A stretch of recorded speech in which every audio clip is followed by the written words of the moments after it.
নমস্কার বন্ধুরা, রাখি হোমমেডে আপনাদের স্বাগত।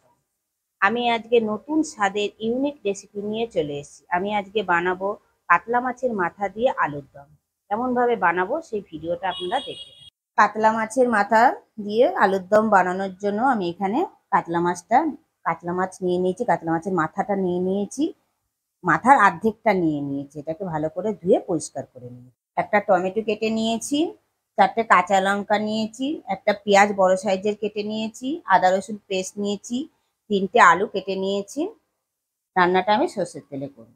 প্রথমে আমি আলুগুলোকে ভেজে নেব। গ্যাসটা জ্বালিয়ে কড়াটা বসিয়ে দিয়েছি। কড়াইতে পরিমাণ মতন সর্ষের তেল দিলাম। তেলটা গরম হয়ে গেছে, আমি আলুগুলোকে দিয়ে দিলাম।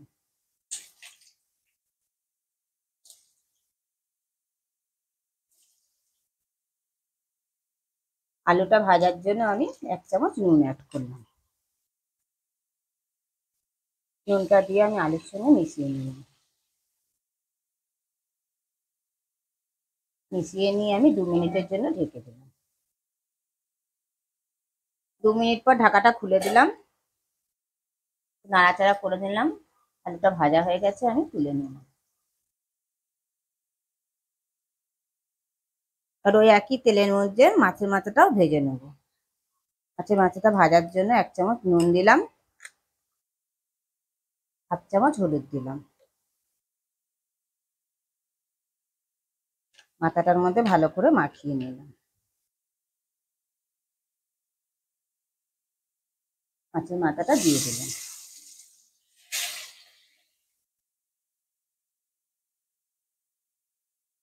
মাথাটাকে উল্টে পাল্টে ভালো করে ভেজে নিলাম। মাথাটা ভাজা হয়ে গেছে, আমি তুলে নিলাম। মাথাটা কিন্তু ভালোভাবে ভেজে নেবেন, নালে রান্নাটা করলে রান্নাটার একটা আঁচটে গন্ধ হয়ে যাবে।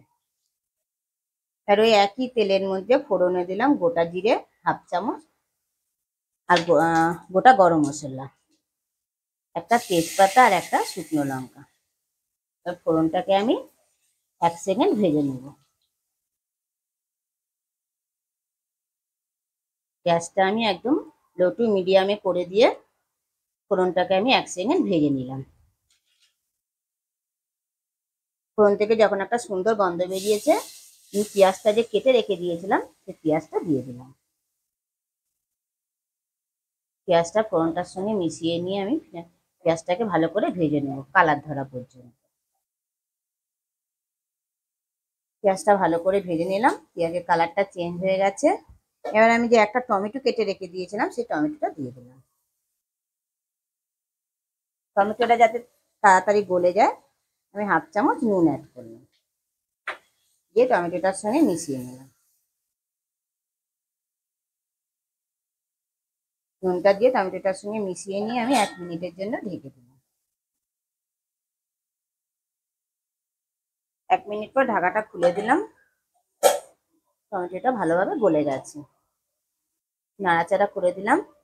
এবার আমি আদা রসুন যে পেস্টটা করে রেখে দিয়েছিলাম সেটা আমি 1 চামচ দিয়ে দিলাম। পেঁয়াজ আর টমেটোটার সঙ্গে ভালোভাবে মিশিয়ে নিলাম, নিয়ে এবার আমি কষে নেবো যতক্ষণ না আদা রসুনের কাঁচা গন্ধটা যায়। আদা রসুনটা ভালোভাবে কষে নিয়েছি, মশলা থেকে তেল ছেড়ে গেছে। এই যে আমি আলুটা ভেজে রেখে দিয়েছিলাম সেই আলুটা দিয়ে দিলাম।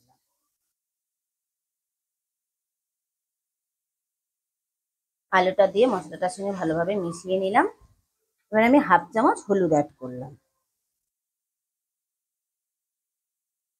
4টে কাঁচা লঙ্কা দিলাম, অল্প পরিমাণ আমি জল দিলাম,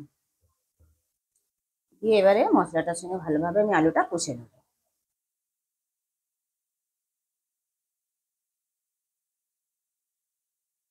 2 থেকে 3 মিনিট আমি মশলাটার সঙ্গে ভালোভাবে আলুটা কষে নেব।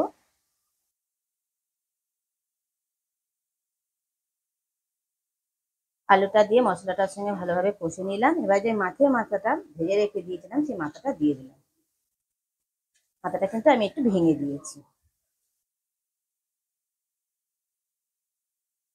যাতে রান্নাটার সঙ্গে ভালোভাবে মিশে যায়। মাছের মাথাটা আমি আলু আর মশলাটার সঙ্গে ভালোভাবে কষে নিলাম। নিয়ে আমি গরম জল করে রেখে দিয়েছিলাম, গরম জলটা দিয়ে দিলাম, যাতে মাছের মাথাটা আর আলুটা সেদ্ধ হয়ে যায় ভালোভাবে।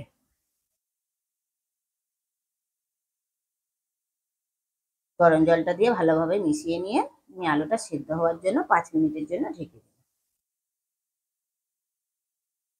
5 মিনিট পর ঢাকাটা খুলে দিলাম, চেক করে নিলাম।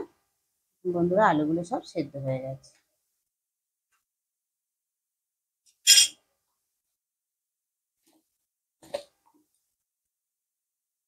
রান্নাটা ব্যালেন্সে রাখার জন্য আমি 1 চামচ চিনি অ্যাড করলাম। হাফ চামচেরও কম গুঁড়ো গরম মশলা অ্যাড করলাম, আর 1 চামচ ঘি অ্যাড করলাম।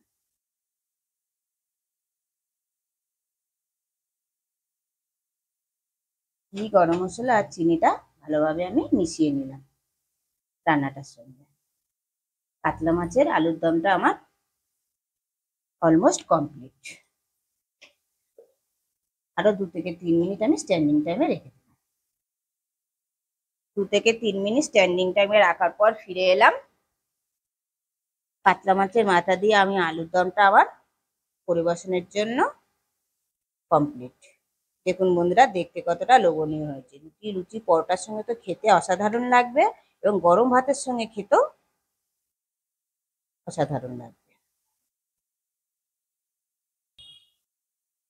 ভিডিওটা ভালো লেগে থাকলে কমেন্টে অবশ্যই জানাবেন, লাইক আর শেয়ার করে দেবেন। আর আমার চ্যানেলের কেউ যদি নতুন বন্ধু হয়ে থাকেন, চ্যানেলটিকে সাবস্ক্রাইব করে দেওয়ার অনুরোধ রইল। পাশে বেল আইকনটা প্রেস করে দেবেন নতুন নতুন ভিডিও দেখার।